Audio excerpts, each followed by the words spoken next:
Today, we're talking about oil temperature. How hot is too hot? How hot can your oil get before you should be concerned? When should you let off? And so today we are here with the motor oil geek himself to discuss that. He has a ton of experience working with race teams, race programs, and analyzing oil samples, and working in the past at Total Seal. So I'm excited to talk to you about this because I think there's some misconceptions out there about how much of a beating oil can take before it actually starts to break down. Absolutely.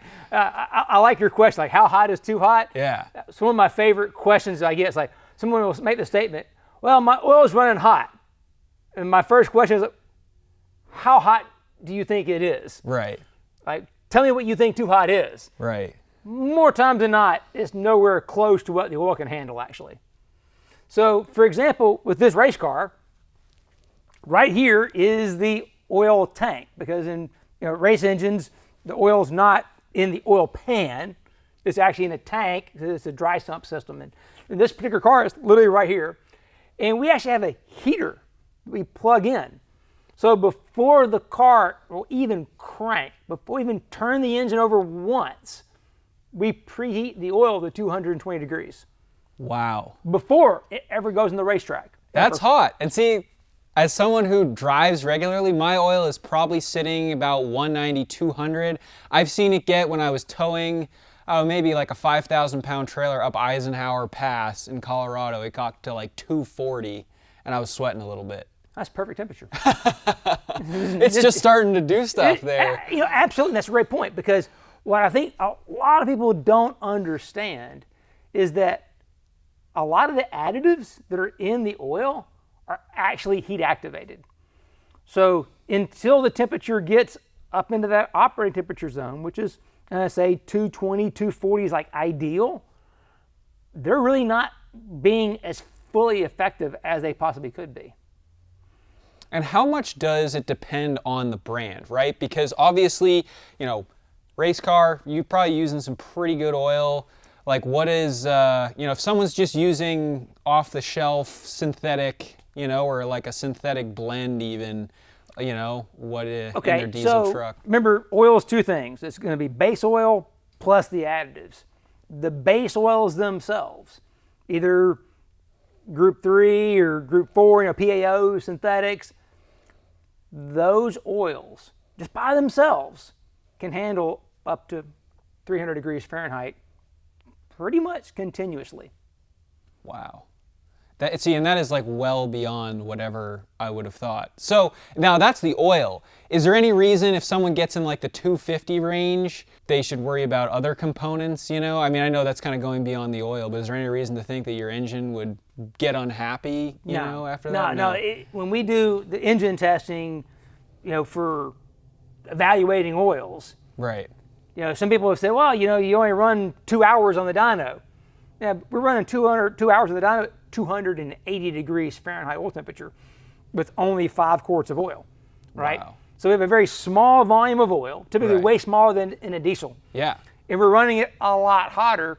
And one of the things you got to remember is that every time you increase the temperature of the oil by roughly 20 degrees Fahrenheit, 10 degrees Celsius, roughly, you double the rate of oxidation.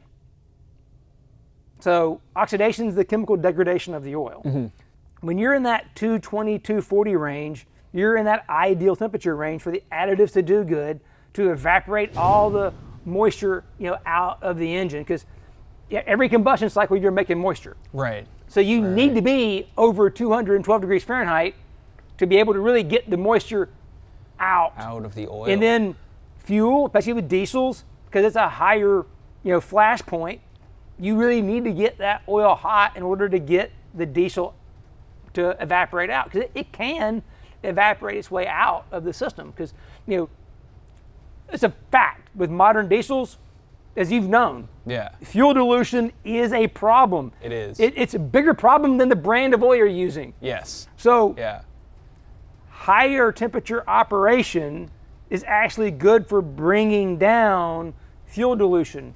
Low temperature operation is actually worse for increasing fuel dilution. So that 240, that 250, that is not something that's a problem for modern motor oils. And the fact the additives that are in there. And one great thing about diesel oils, they have a very robust antioxidant package. Right. So it's kind of like, it says like, put it on me. Bring the heat. Right. I can handle Yeah. it, right? Give it to me. That's not going to be a problem. Yeah. Very interesting. Yeah, because again, that's not something I would have thought. Now, I suppose that is also somewhat different. You know, if someone's running a high horsepower file and their exhaust gas temperatures get high, you want to kind of separate that a little bit too. You know, engine EGTs, operating temperature. That's a different scenario. That's a different right? scenario. Yeah. So don't confuse this with that. You definitely want to monitor EGTs when you're towing. You know, transmission temp and coolant temperature. And I have a Banks iDash, and that is great for that. I would recommend getting one of those or setting up your dashboard so you can monitor that stuff. But oil temperature, especially after having this conversation with you, in terms of worrying about temperature-wise when I'm towing, it's like bottom of the list. Because my truck, even when towing something on the heavier side, I maybe, again, would see 235 to 240. Just a little inside baseball knowledge for you. So the API Sequence 3H test, which is a deposit test, that runs for 150 hours at 304 degrees Fahrenheit oil temperature. Wow. And they do that with 0 W20. That is crazy. So don't worry about your oil temperatures. More times than not, Right.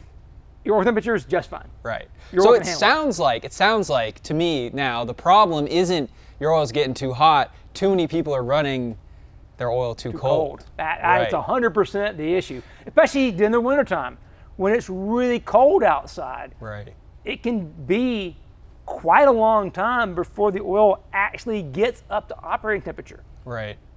Especially if you're doing short trip driving in the wintertime, it's going to be really tough.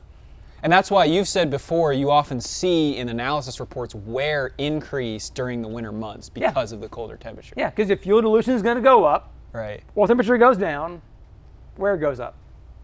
That is amazing. Well, I think we have ourselves an answer. How hot is too hot? You're going to have to get up to 300 degrees and probably past that. And to my knowledge, I've never come across anyone on the internet who said their oil temperature is exceeding 300 degrees in one of these trucks. Maybe I'm wrong.